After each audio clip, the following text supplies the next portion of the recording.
cara kita untuk melindungi diri kita itu tentunya kalian harus selalu menanamkan pola hidup yang sehat. Kalian harus menjaga kesehatan kalian, menjaga kebersihan kalian.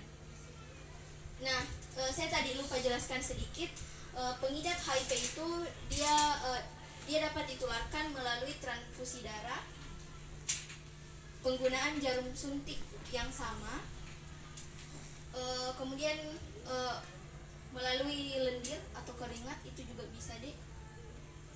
Kemudian melalui kehamilan. Nah itu ada kurang lebih 4 yang dapat yang mengakibatkan kalian terkena HIV. Nah jadi saya harap kalau misalkan adik-adik sekalian punya teman yang kayak masih berkeringat begitu, kalian jangan kasihlah batasan sedikit. Kalian harus lapisi diri kalian, kan kita tidak tahu seseorang ini dia ada di stadium awal kah, ada di stadium tenang kah. Bukan bilang mendoakan teman tak penyakit begitu, tapi kita harus melindungi diri kalian sendiri. Bagaimana kalian mau tolong seseorang, kalian sendiri tidak tahu bagaimana cara melindungi kalian sendiri. Oke? Nah, jadi cara kalian untuk melakukan perlindungan diri, yang tadi sudah saya jelaskan, kalian harus menanamkan pola hidup yang sehat, makan makanan yang bergizi, rutin berolahraga, kemudian kebersihan pakaian kalian, khususnya untuk pakaian dalam kalian itu harus kalian bersihkan dengan sebaik-baiknya deh, karena kita tidak tahu tadi ini pas kita mencuci apakah ada tadi virus kah.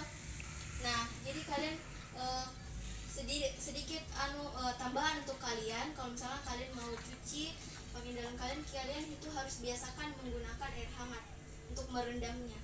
Nah itu untuk meminimalisir bakteri-bakteri atau virus-virus yang mungkin saja ada di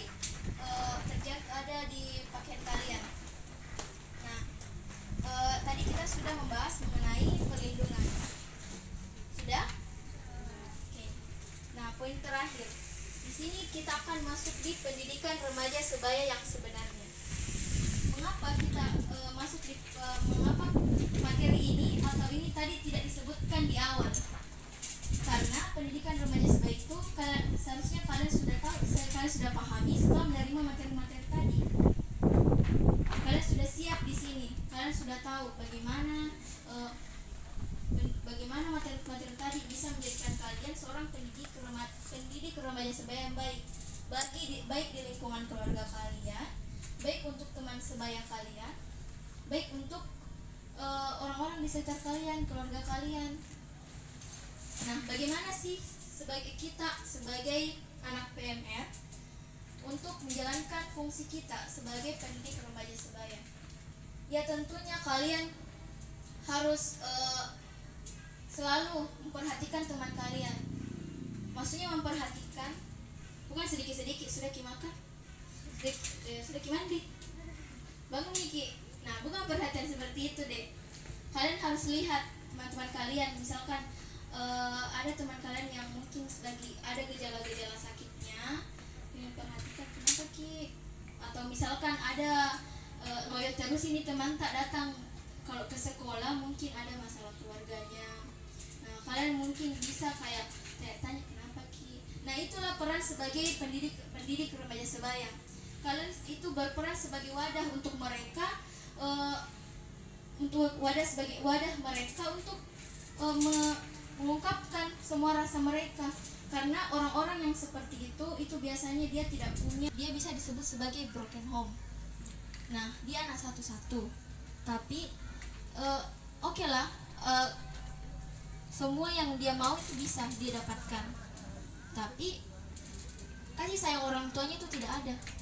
Orang tuanya sibuk bekerja, tidak nak kontrol pergaulannya dengan anak-anaknya.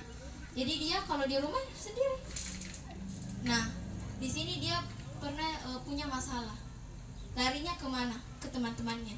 Nah, apabila teman-temannya ini tidak memberikan jawaban yang benar untuk mereka, maka dia juga akan mengarah ke masa depan yang salah, masa depan yang negatif.